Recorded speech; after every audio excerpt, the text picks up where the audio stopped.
about CE5 and extraterrestrial contact, download my new book, now on Amazon, Barnes & Noble, Apple, and 14 other platforms. Book authored by Donald Ledesma.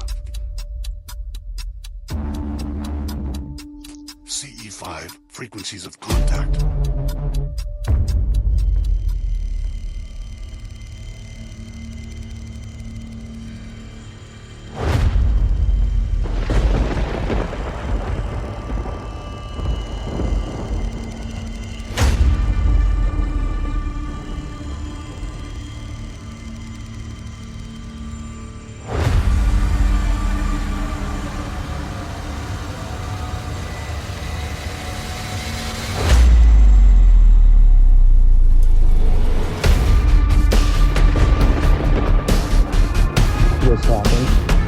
I'm just skeptical about the abduction part of the story.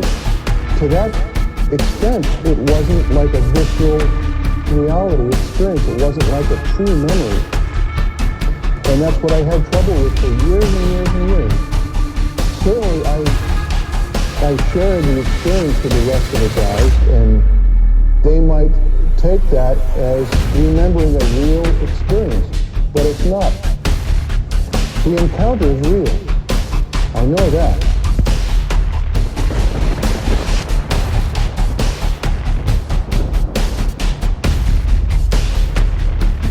I actually do agree with that because I think the panic, the fear, the paralysis, even the anger, anxiety, all of that, I think they really enjoy.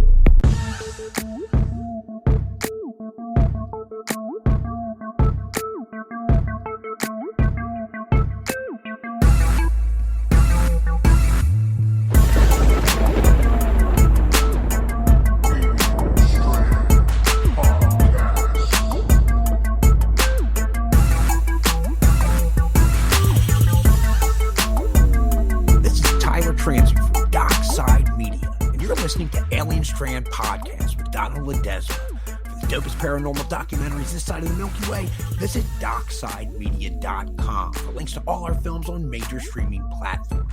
Till next time, keep on keeping on. Hi, everybody. Welcome to this episode of Alien Strand Podcast. I'm your host, Donald Ledesma, and welcome to today's show. Yes, it's going to be an interesting one. I hope you guys are really enjoying the latest content that I've been having here on Alien Strand Podcast. You can catch us on 28, 29 platforms of audio, okay? iHeartRadio, Spotify, CastBox, Deezer, Apple Podcasts. You can even ask Alexa. She plays some Alien Strand Podcast. Spotify, especially Spotify. You can catch us there. And, Podbean, you name it, we're out there. Whichever's your favorite audio podcast platform that you have out there. Go check us out, man. We're there on all of these platforms to give you as much information as we can, all right? Because it's about ufology, the paranormal, Bigfoot, all these good things that we talk about here on Alien Strand Podcast. That's because, it's very informative. We talk about the unknown, and because we think you should know these things, right? Should we all know what's going on out there in our skies? Hello? I think so. So anyway, don't forget, catch our films, The Middle. Part 3 is out. It's been out for about a month now on Amazon Prime, right? So you're going to see a thing there. It's going to say all my links, right? For Alien Strand, social media, everything. Go there and you'll see the link there for The Middle Part 3 on Amazon Prime. Go check it out there. I put the price down, pretty low, enough for anybody to afford to go and watch it. After you watch the podcast. No, not the podcast. Watch the documentary, right? Check it out. Tell me what you think. Give me a thumbs up at the very end. If you can, write me a review on Amazon Prime.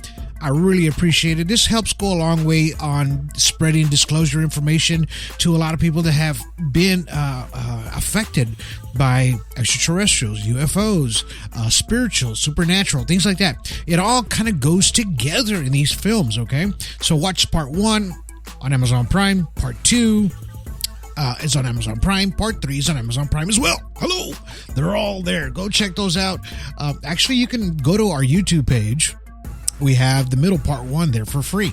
Go check it out there if you want to. I'm giving you this one for free, the middle part 1 on our YouTube. If you please click a like and subscribe. Of course, these podcasts are playing out there on our YouTube page as well. All right, so we're live on Rumble. We're live on everywhere on video. Okay, so when we do the video, today's not video, it's just audio. But when we do video, we do on Twitch, Rumble, YouTube, Facebook, and whatever decides to pop up every once in a while, whatever platform wants to take us or kick us out, right? That's what they do. Hey, I can't stop them from doing that. I hope you guys are having an amazing day today, as we all are here at Alien Strand. And like I said, please go check out all those documentaries.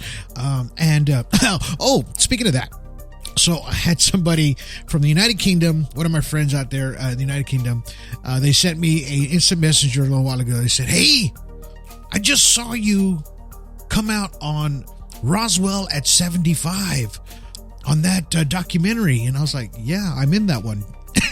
They're like, I didn't even know you were in this. And hey, there's my buddy. I talk to him all the time on Facebook.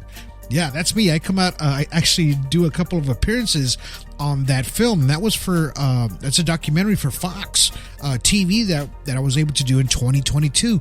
Man, it just seems like yesterday that I did that.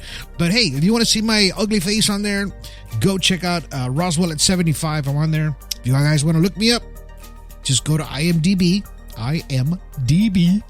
type in Donald Ledesma. You'll see all my films, all my stuff that I've been in, and what I've been actually working on. Okay. And I just do this for disclosure. I'm not trying to be this famous person, yada, yada, yada. No, I'm just like you. I talk like you. I want to be around everybody. I'm just a normal guy, all right? Just like everybody else out there. So anyway, I hope you guys really had an amazing week so far. It's almost the weekend. Yay. But we do have, I've been getting a lot of phone calls, especially today. Today is actually Thursday. And I've had some friends in the United Kingdom and in Scotland have been having, and here in Florida as well, have been having a lot of this activity as far, not UFOs, but military and aircraft activity are going in circles around their homes around that area, like small. And then they go look at the app, right, on airplane activity. They can see the patterns that these airplanes are flying in, right? And it's in a circular motion, right? Like they're looking for something. And there's one in in Scotland. We have a friend that she's out there. Her name's Heather McLennan. She contacted the group today. She said, "Hey man, we've had some activity out here, UFOs, and we've had aircraft in the area, circling the area, and there's been something really strange going on out here." She goes, I saw the helicopters and the airplanes. I was able to shoot video of that, but then I didn't think it was good. I deleted it, and I shouldn't have, because then she started seeing the app, and people were posting on the app after that. In other words, she accidentally deleted her evidence. It's okay. It's okay, Heather. We love you, man. It happens to people. Don't worry about it. A lot of the data, it did get recorded out there. So as for that, we're looking into everything that's happening, right? And why is it happening to a lot of these ASDP representatives, right? And that was the strange thing. It had me thinking today.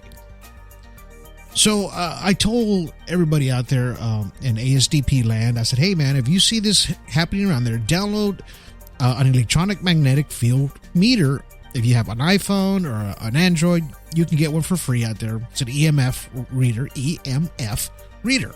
And I said, go check these readings. Go out there, walk the field or wherever they're at. And you just kind of take a reading in the area and see if the electronic magnetic fields on that meter goes off the chain there, off its little numbers, right?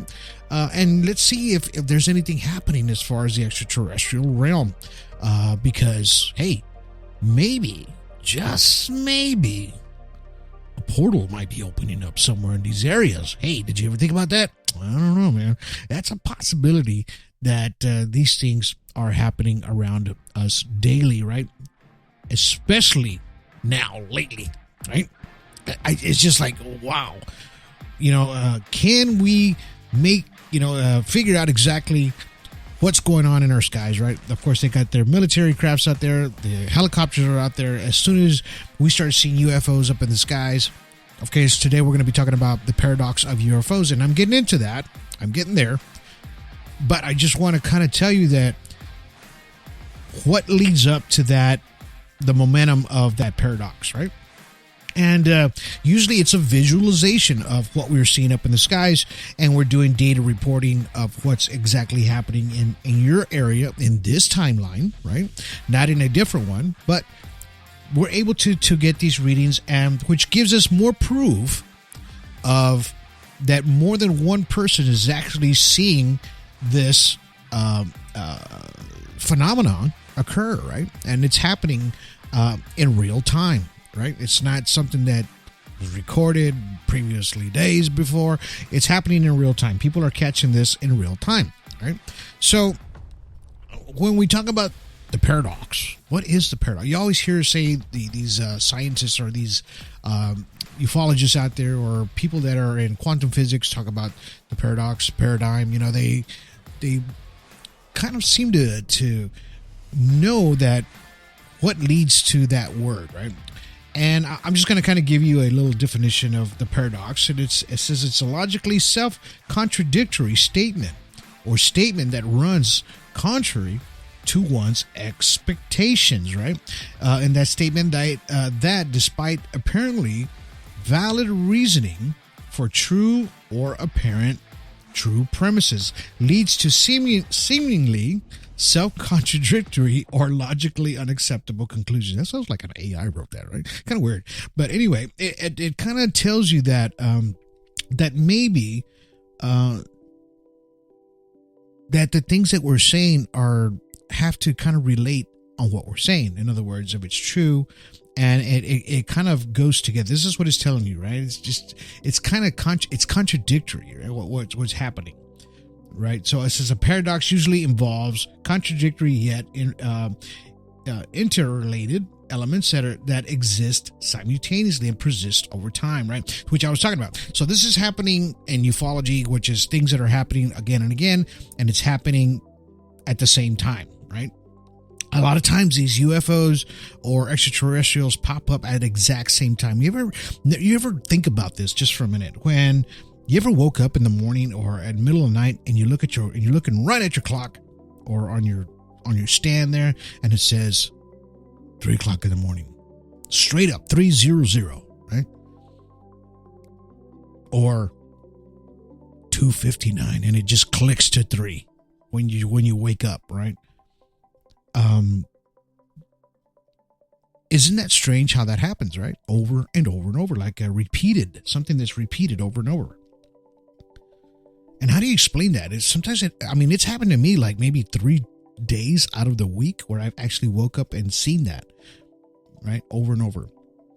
Like my wife, she always says, I always see 11:19 comes over and over and over, right?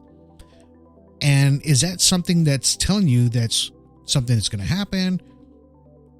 Or a 10:19. So it's 10:19, right? So, which is exactly her birthday. And it keeps popping up everywhere we go, or even in our watch, or everything we're watching, it pops up.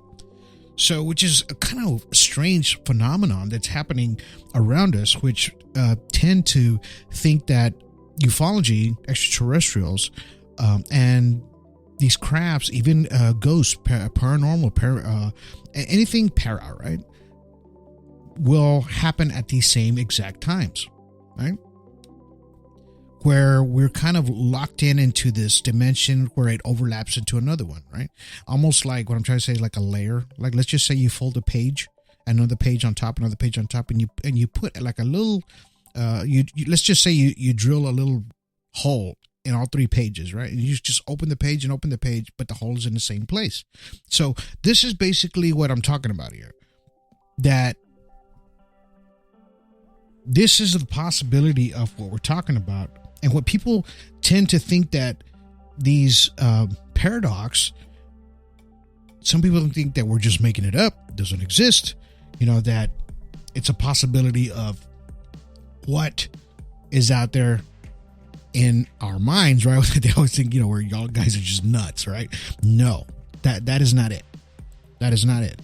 It's because things are happening to us as human beings every day that we just can't explain. And how do we explain them, right? It's by talking about these events that occur daily. Like I just talked about this 3 o'clock in the morning, waking up and just freaking out like, dude, does this happen to you? Yeah. Happens to me a lot, right? And what brings us to that, right? So there is another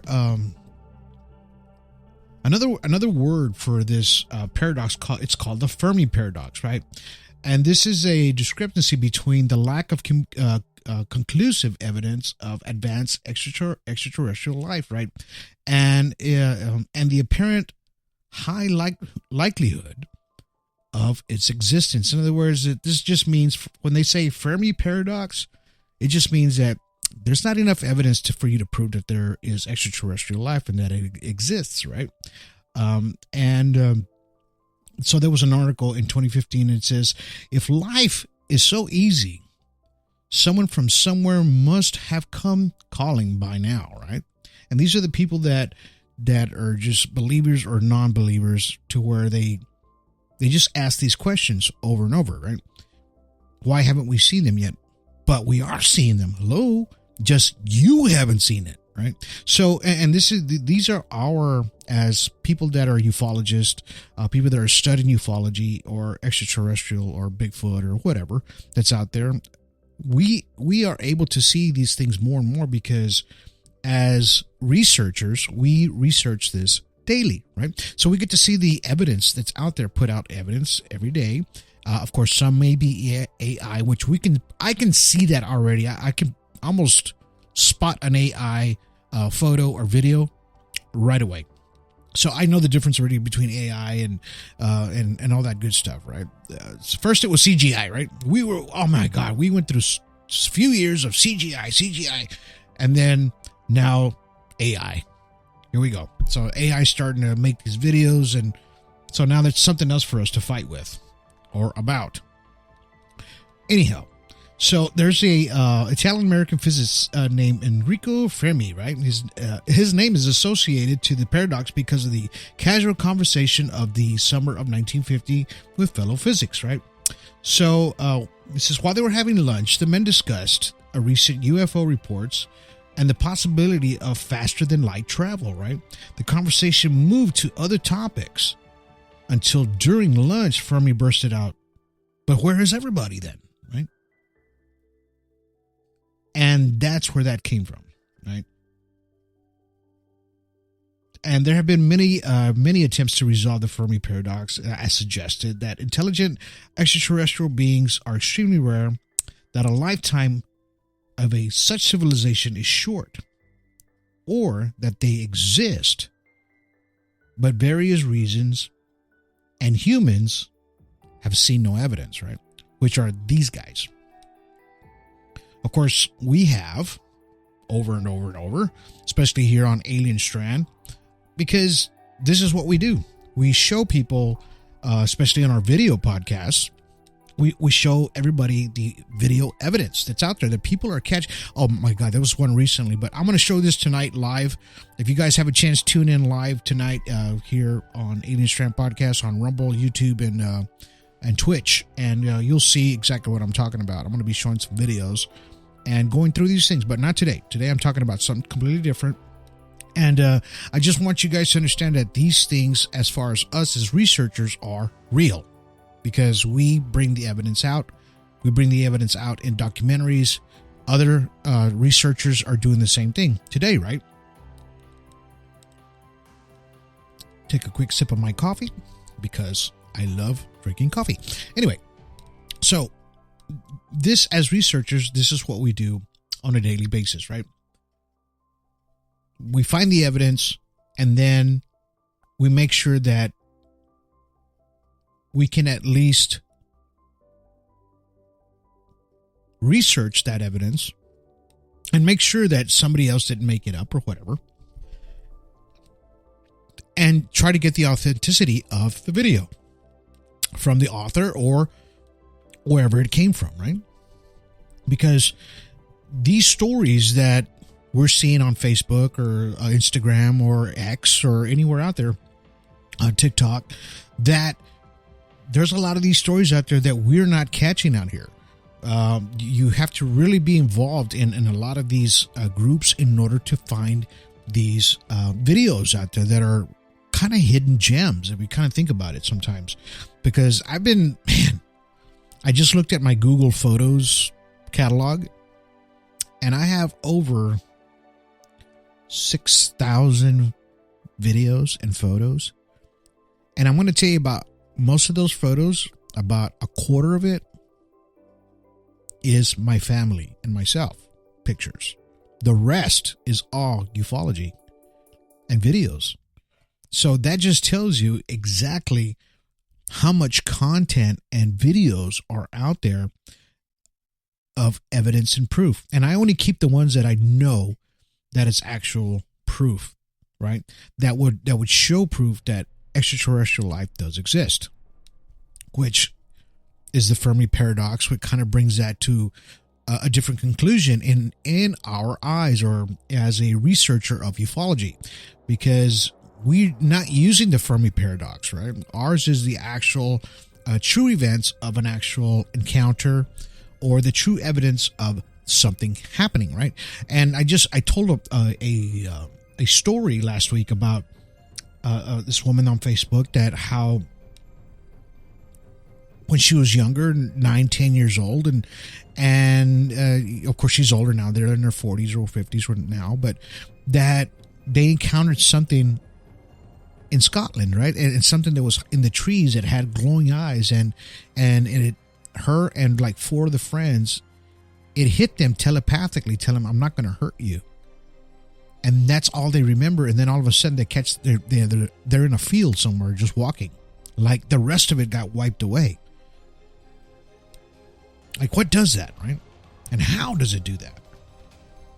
And these are the stories that make us believe that it's not a Fermi paradox. It's an actual true case of an extraterrestrial.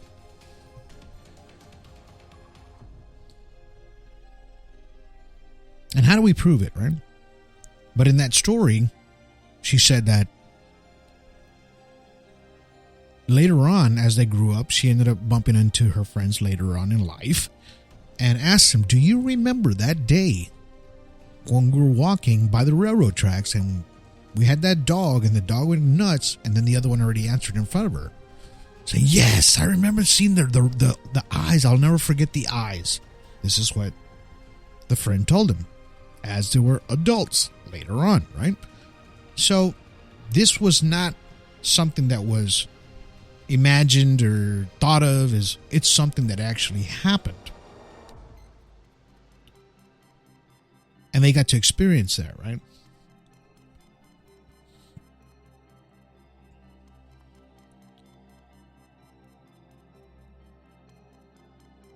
So there was this, I'm going to tell you this story, happened about it says July 1st, 1965.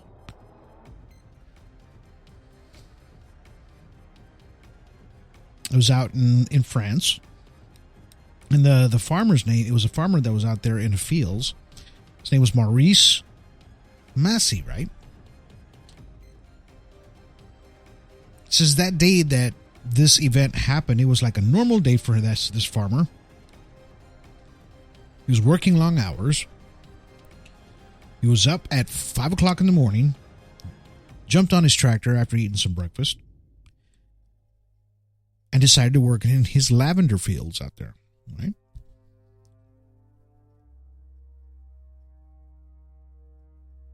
So, but during this time, he had noticed that before this event occurred, a lot of things were happening on his farmland, like vandalism, things like that. So he was kind of aware that somebody was messing up his fence or messing with his lavender plants out there. And so he just went on farming on that regular morning day, but he knew something in the back of his mind was actually that happened a few times before, and he just thought Somebody's vandalizing my stuff. Now, I might catch him one of these days, right? He says, might have been some kids or something playing out there. So this guy he used to be a French former fighter for the French resistance. And he decided, he goes, if I ever caught these culprits, he would teach them a stern lesson, right? So about 6 a.m., he stopped his tractor, take a real quick cigarette break, and he heard some strange whistling noise coming from the other side of the hill. So he jumped off his tractor, and he trotted around the hillside to investigate. He says, I saw this egg-shaped object, gleaming silver metal, mounted on 6 metal legs on a thick central support. He says, about the size of a small van.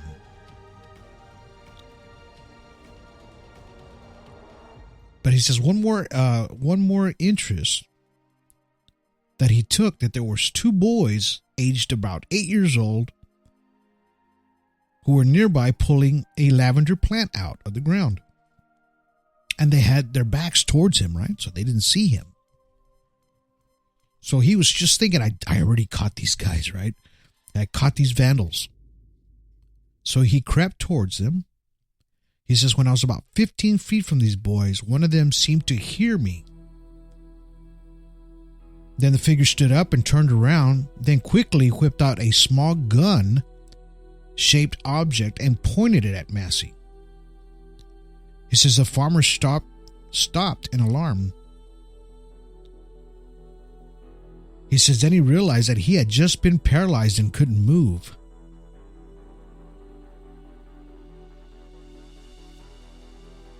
So then he said, I saw the second figure also stood up.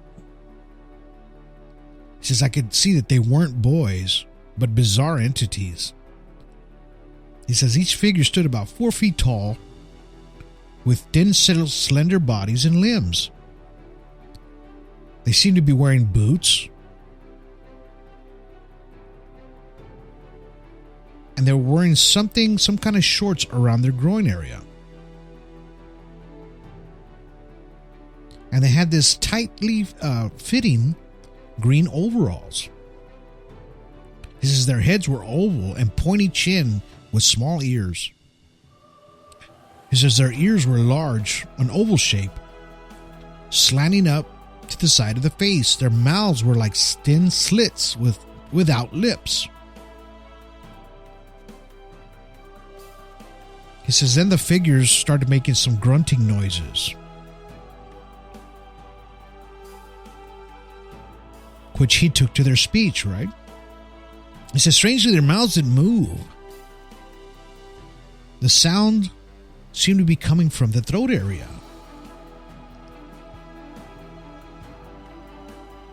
The first figure that had pointed the gun at him had a pouch on his side, on his belt. He says the 2 figures moved towards the egg-shaped object. A sliding door opened on the side, and the 2 figures entered. He says they did not climb in, but they seemed to float up from the ground. He says the door slid shut. The object began to emit a whistling noise that had attracted my attention from the beginning. There was a dome on the top of the object, and a window appeared. And he says I could see the figures peering out of one of them. Then the window closed. The object rose vertically into the air, about 60 feet. Then whistling noise, then stopped.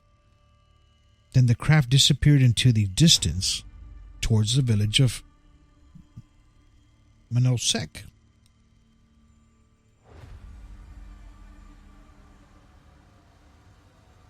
He says, at that point, I just became worried.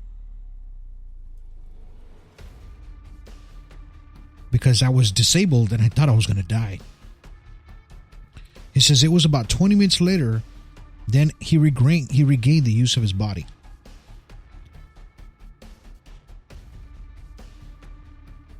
He says, I finally felt confident of moving. I was able to move.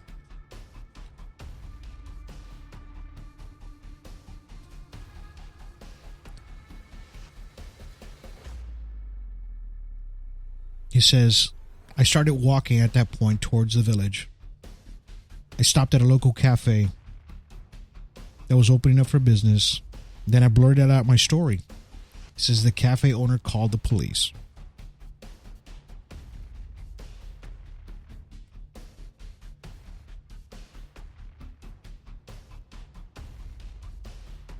So they went back to the area where this egg-shaped UFO had landed, and they noticed that all the lavenders had died in that general area where this craft had landed. In other words, it was emitting some kind of radioactive charge.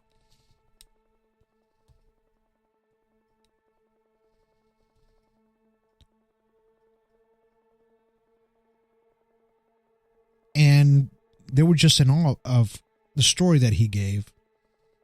Of course, nobody ever believes you at that point.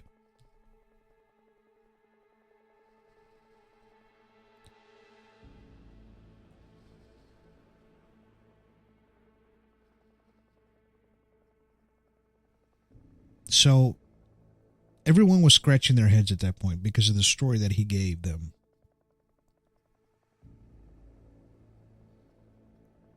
But later on, more people almost had the same similar story to what he gave. And he says these beings, whatever they were, they seem to be less hostile.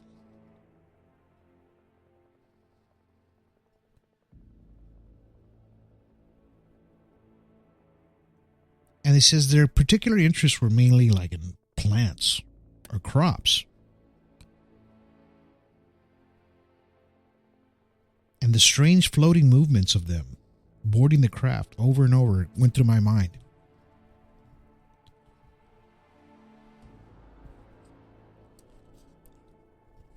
And that is the story of a visual encounter, right?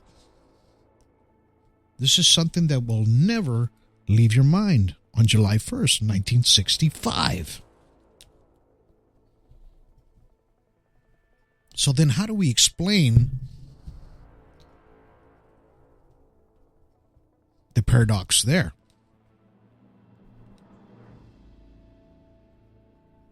That other extraterrestrial life does not exist. The Fermi paradox, really, in reality. Because in his statement, Enrico Fermi, he says, but where is everybody?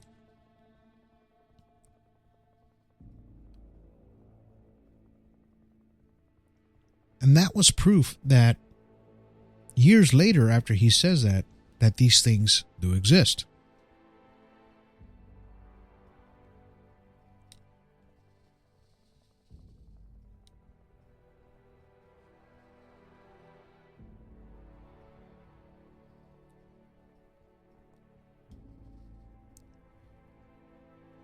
And the general paradox of everything else is they seem to think that there's a falsehood of what's in between, right? Of what we're saying and what philosophers say and using that word. But in reality, these stories don't lie.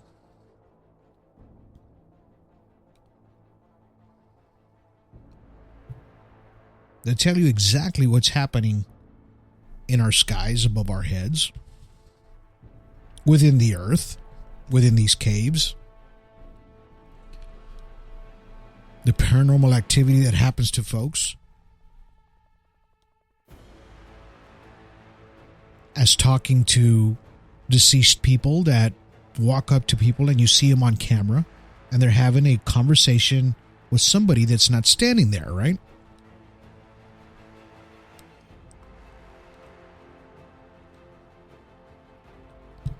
What paradox is that?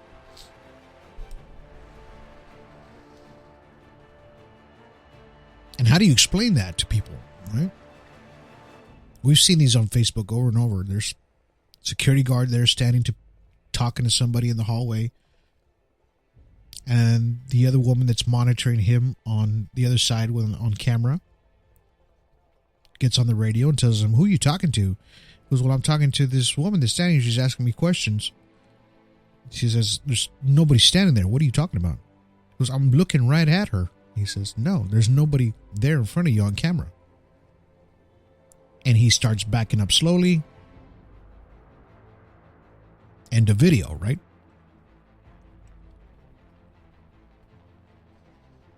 I believe this is what happens to people as well with extraterrestrials. That these extraterrestrials and UFOs can manifest themselves this way as well. To where they show themselves visibly and invisibly to others, right? To where I talked about this on the last podcast, that they can only show themselves to people that they want to be seen.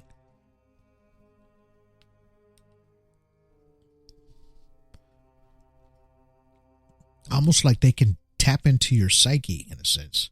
And I think the only reason that they have this ability to do this is because these are my personal thoughts. I think that they're so far advanced, and I'm not talking technological. I'm just talking about their brains, their psyche, that they've opened up something to where they know how to tap into a dimension or tap into a human's thinking process to talk to you without even moving their lips, right? And let this person hear what they're saying without talking.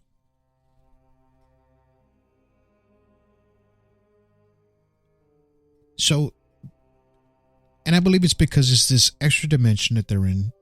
They can jump in and out of or walk amongst us in this invisibility kind of cloaking device that they have, to where they can just show themselves as far as maybe some of these I'm not saying every single one of these, I'm just saying some of these extraterrestrials can tap into your psyche and they can actually mess with you in that sense. To show you things that are real and things that are not real, right? We've all heard these stories of these children up in Africa where this craft landed, these two extraterrestrials came out, weird looking ones, big eyes, and they gave them images of destruction and what we were doing to our planet, right? But these are the images that they were putting in their brains, right? So how is it that they can do this?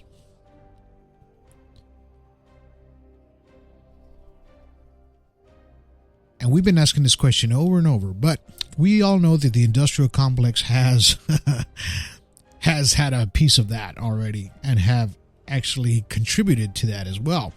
So maybe someday we'll get the answer to that and why on some of these extraterrestrials. We know these things do exist. We've seen them over and over and over up in the skies. So this paradox is real with UFOs and extraterrestrials. And we know that they live and walk amongst us every day. This is something that is a given, right?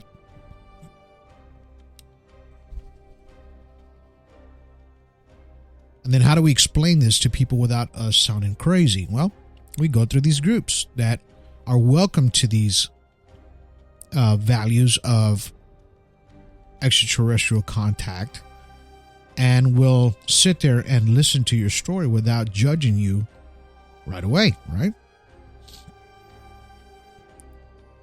Now I've heard some stories out there, and I can tell you right now, at least I'm not a person that believes in everything that everybody says. No, that's not me. I sit there and I listen to it. And I listen to their stories, whether it's this day, this next day, whatever day. And then I put it all together, right? And to get the big picture. Because I know when someone is actually blowing smoke, and I know when somebody's not, right? And some of these stories that I have heard have literally, you can make films out of these things, right? Because not because they're not true. It's because it's hard to imagine of how this is done or what's happening to them at these moments. that you don't believe exactly what they're experiencing, right? And that's the strangeness of an extraterrestrial. And when you encounter one face to face, right? And that's very rare. That is very rare. We'll see these UFO crafts up in the skies everywhere, all day, 24 hours a day, right? All over the world.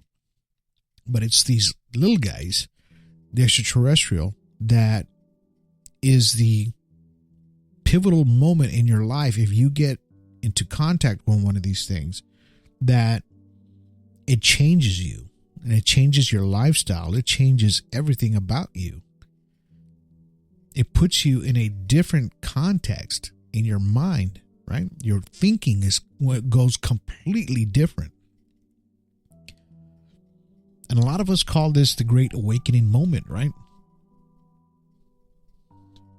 And it could be an awakening moment to where something does happen to you and your mind decides to waken up to things that you don't usually think about, right? And this happens to a lot of ufologists or people that are experiencing these encounters, contactees, that they go through this. They go through this great awakening moment to where they can't understand it or embrace it. It's hard to embrace because the confusion sets in right away.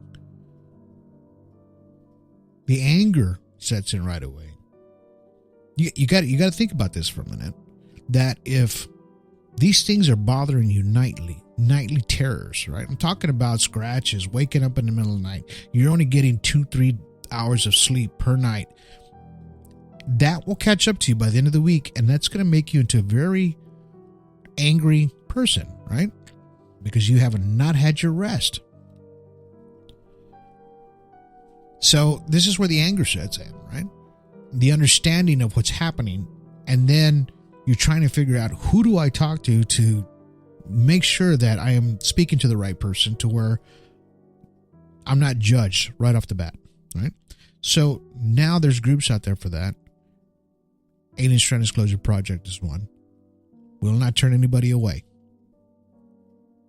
I will not turn anybody away. I help as many people as possible through these turmoils and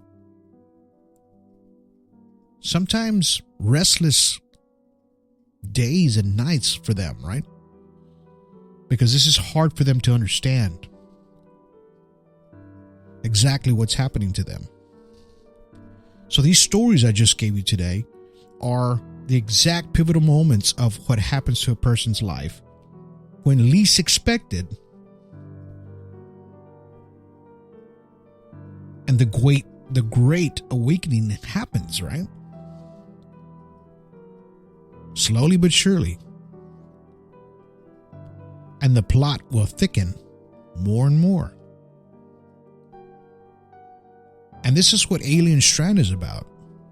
It's about giving you the information on how to deal with this when it comes to extraterrestrials, UFOs, Bigfoot, paranormal, anything out there like that. Is to help you and give you the understanding of what's occurring to you and how to live with it, right? Because once you're attached, you're attached. It's almost hard to detach. You can't. It's like I talked about the CE5, right?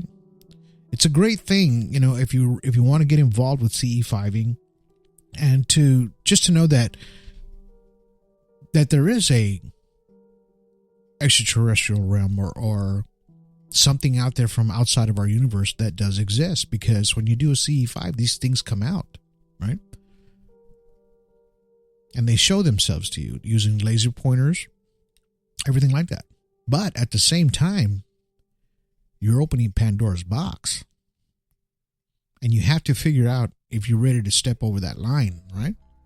I'm not saying it in a bad way. I'm not saying it in a good way. I'm just telling you like it is. I'm not here to sugarcoat nothing.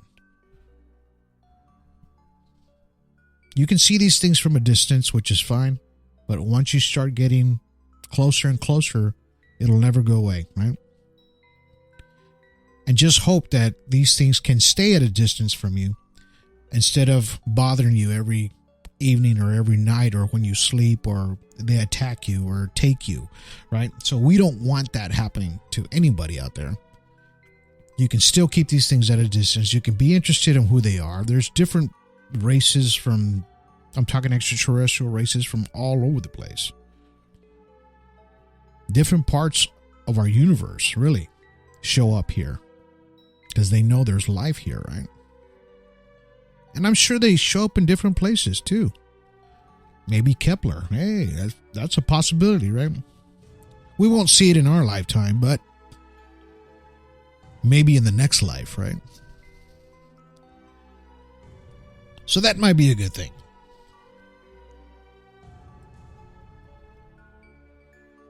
And just enjoy life as it is today. Be good. Watch these things from a distance. I hope you guys enjoyed today's podcast and everything that I told you today. Amazing stories. I love these old stories, right? Because everything's so well documented. Dates, times, everything's there, exactly what happened. They go into detail exactly what they saw. And detail is the best thing, man. The best thing. All right, guys, that is my time here on Alien Strand Podcast. I hope you guys enjoyed today's podcast and the stories today. This is our audio podcast, not video, audio. So if you can, go to all my links. You'll see it in the description below on this podcast. You'll see all the films there. You can find Alien Strand everywhere on that list. There's a long list there to see Alien Strand Podcast. All our films, books are there. All our social media pages are there. Follow us everywhere. Give us a like. Give us a thumbs up. I hope you guys enjoy this podcast here on Alien Strand. We've been doing this since 2019, believe it or not. And I love doing this. It's my passion because I love being informative and giving people the information that they need sometimes, man, because they need it. You guys need it, man. I know I do. I know I do.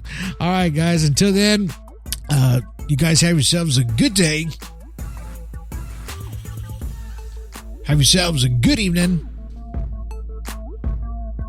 And have yourselves a good night.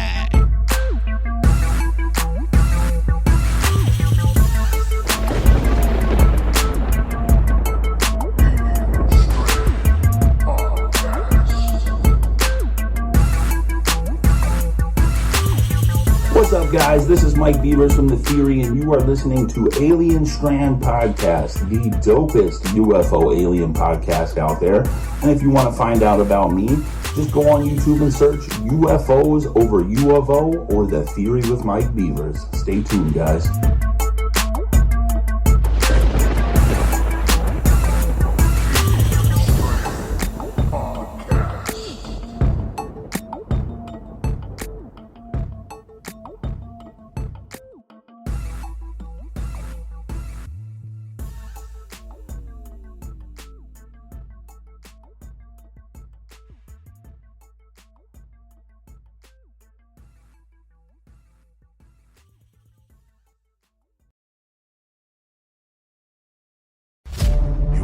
About CE5 and extraterrestrial contact, download my new book, now on Amazon, Barnes & Noble, Apple, and 14 other platforms. Book authored by Donald Ledesma.